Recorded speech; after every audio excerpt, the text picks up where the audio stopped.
Well, good morning, my fellow Zenites. Did you check your pulse and balance with your coffee this morning? So, mass adoption is coming to DeFi and Pulsen. But why? What is the catalyst that is going to cause the centralized money to flow into DeFi? Well, clearly, the issues in America are surrounding the collapse of FTX. And this is going to be the catalyst for some major legislation to try to be put through in Capitol Hill. And amongst all the doom and gloom, there are some very interesting bright spots for decentralized finance. And let me just highlight what they are. It's very likely that what they're going to try and do is create legislation which is going to control the centralized exchanges. And basically what they might say is they might come out and say, well, look, all these 22,000 coins and tokens that are out there are actually all unregistered securities. And if you want to sell unregistered securities, you yourself are then going to be subject to being a licensed security dealer. And so all these exchanges, in order to continue, will have to actually register as security brokers with all that entails. Then comes the regulation of cryptocurrency. That is another minefield altogether. But that's what we're going to see first of all. We're going to see the centralized exchanges being highly regulated, and they may not be able to transact. However, when we talk about decentralized finance, that's a completely different kettle of fish, because you can't cancel code. You cannot cancel a decentralized exchange. It's just not possible. Also, the classification of what is and what isn't a security is again a minefield. People are saying, for example, that if XRP loses its case, which we won't know until maybe March next year, then that puts all ERC20s into the category of securities. Well, nothing could be further from the truth, because in this case, this is one judge's opinion, okay? And that could be overruled by another judge. So when people trying to fudge you out about cryptocurrencies saying, well, Library's lost its case and XRP is likely to lose its case, and therefore cryptocurrency is going to be disappearing, that is categorically not true. Because we could get another ruling from another judge which says actually this particular cryptocurrency is not a security. So it's not all cut and dried. Please be very careful about who you listen to on the internet, especially so-called YouTube gurus. Those fellas that have got millions of subscribers, been around since 2017, have been paid shills to support their lifestyle and are basically just clickbaiting you into getting more eyeballs onto their channel so they can recommend some other crazy non-entity to get you wrecked. This channel is named DeFi Truth, and that's exactly what I'm giving you right now. And of course, one of the things that you need to be aware of is decentralized finance was designed to take it out of control of the central governments. It is supposed to give you self-custody, and it's supposed to be censorship resistance. Now, talking about censorship resistance, the next catalyst that's going to bring more and more money into DeFi and into Pulsen is the introduction of central bank digital currencies. I introduced this in the last video. I've been talking about it for a very long time now, especially in China, where they foisted it onto the population. Being a communist government, they can do that. Now, with centralized central bank digital currencies, it gives another layer of basically total control of the population. For example, in China, if they don't like the way that you have been spending your money, and you haven't been acting in good faith, you haven't been a good communist, they can actually stop you from traveling. They can stop you from buying train tickets. They can stop you from buying plane tickets. And that is just one aspect of control. Another aspect of control is what do you actually spend your money on. Let's say, for example, the government decides that you've been eating too much red meat. They can actually stop you from making a purchase of red meat. It goes so far as that, if we have another lockdown, for example, and they say you can't travel more than half a mile from your house. Let's say you go to a supermarket, which is a mile away from your house, and you try to purchase something. They can just basically geofence your payment with your central bank digital currency, and it won't let you pay for things. The amount of control is totally mind-boggling. However, that is what the scaremongers are telling you about what's happening. Clearly, China is a specialist case. They are a communist government, and they like to have their populations under control. For most of us, we live in a free and democratic society, and it behoves the government to keep it that way. So although they are going to be introducing central bank digital currencies, the framework of those has yet to be set in stone. And one would hope that because we do live in a free and democratic society in the Western world, that the kinds of things that the Chinese have done with their digital currencies won't be accepted into a digital currency created by any Western government. In the United States, for example, it will be issued by the government, and the government has to abide by the Constitution. And the first law of the Constitution is about free speech, freedom of speech. The Fourth Amendment is all about privacy. So those concepts, the Constitution, will have to be enshrined in the framework for any digital currency issued by the American government going forward. Now, the surveillance aspects of it and the control of the populace will also have to be coded into the framework. And that's where you come in, because you can stop that.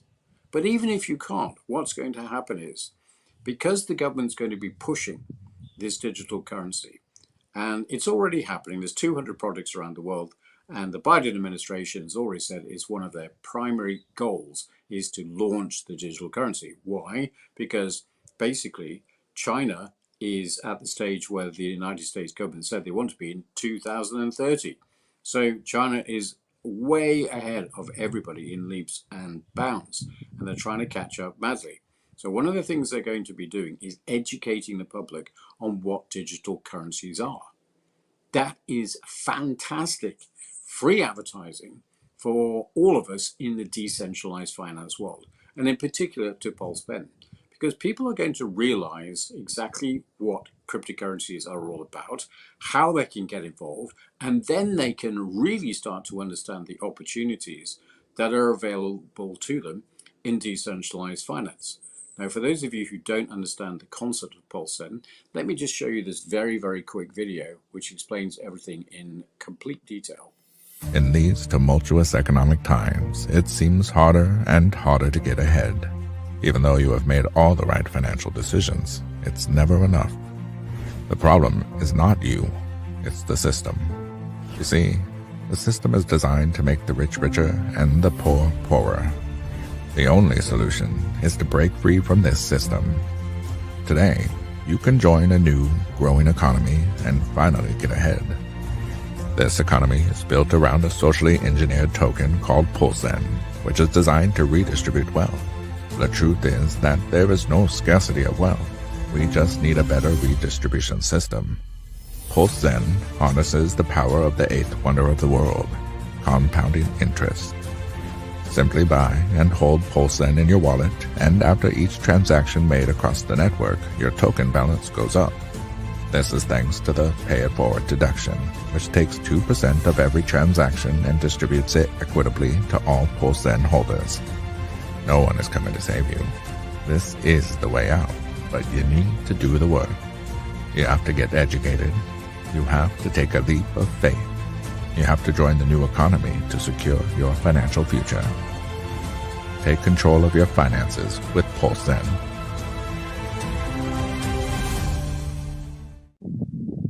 So I think it's clear that Polsen is a fantastic opportunity.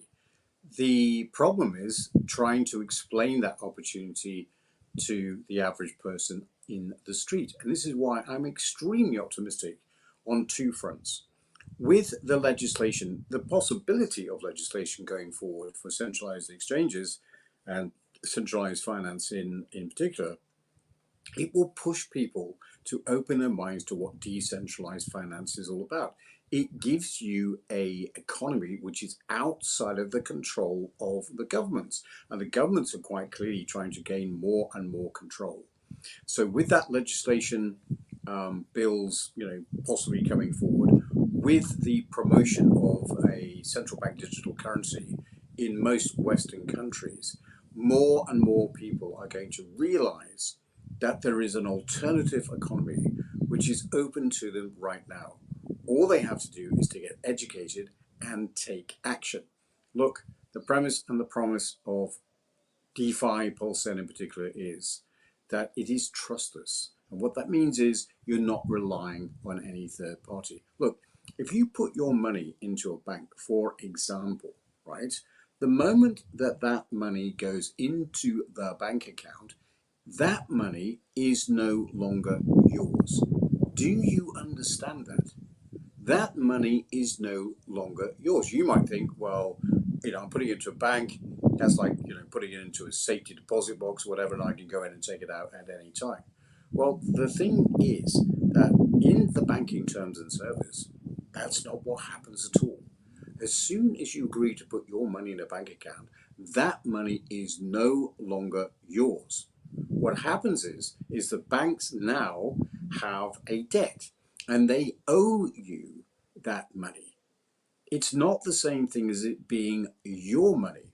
And of course, now with the further deregulation of what banks can and can't do with your money, they can use your money in any way they want. And if they stuff up and they lose your money, well, guess what? Your money goes bye-bye too, because you are simply a creditor to the bank. This is mind-boggling when you think about it, because we all think that banks are safe.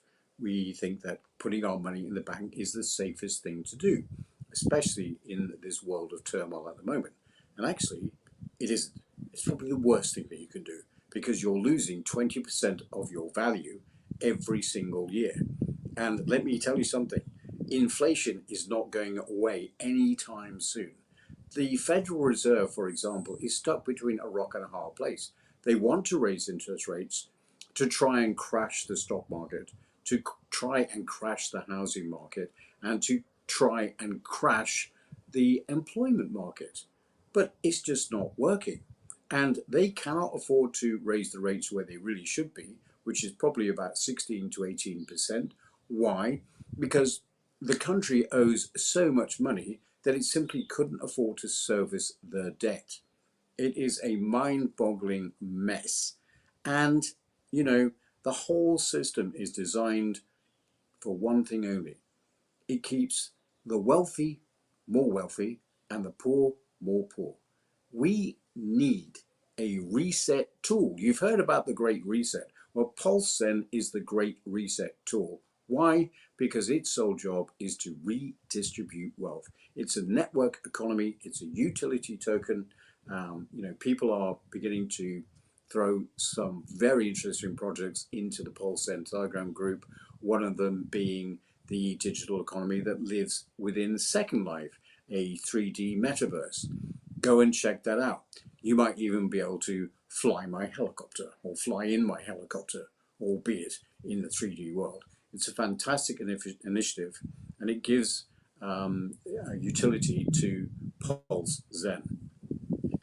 So I think I've ranted on long enough. This is my coffee morning rant. This shouldn't be a full 30 minutes, so I'm going to stop here. I hope that's given you food for thought. I hope that's given you more optimistic outlook on what is actually going to be happening in DeFi, because if you look at all the mainstream media and even the crypto news and the crypto influencers, it's all doom and gloom. Well, I'm here to tell you it is not, so long as you are invested in the right protocols in decentralized finance. So I'll just say a very quick hello to people who have bothered to join this morning. Steve Mojo, what does he say? Let's see what Steve has said this morning. He said, Zenites are covering both sides of the planet, morning and evening. That's awesome. Yeah, it's amazing, isn't it? DR, Doctor, good day to you, sir. BC in the Matrix, I see you're here again, sir. Thank you very much for your support. And I'll say hello to you as well.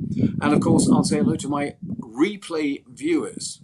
Now, we are a global movement, and people are tuning in from all over the world, all different time zones. It's early morning from where I am. Well, not early morning now, I suppose it's about 11 o'clock, is it? I'm not quite sure. I've been very busy this morning.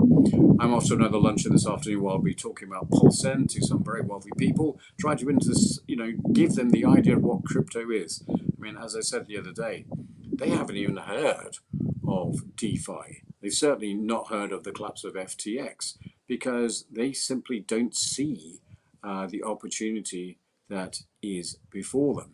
And of course, they're all facing a depreciation in their yield, which is what everybody is actually after. Yield is the most important thing.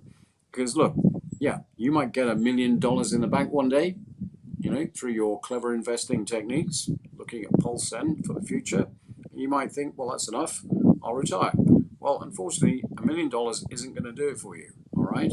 What you need is to get yield on that $1 million. And of course, Pulsen is such an opportunity.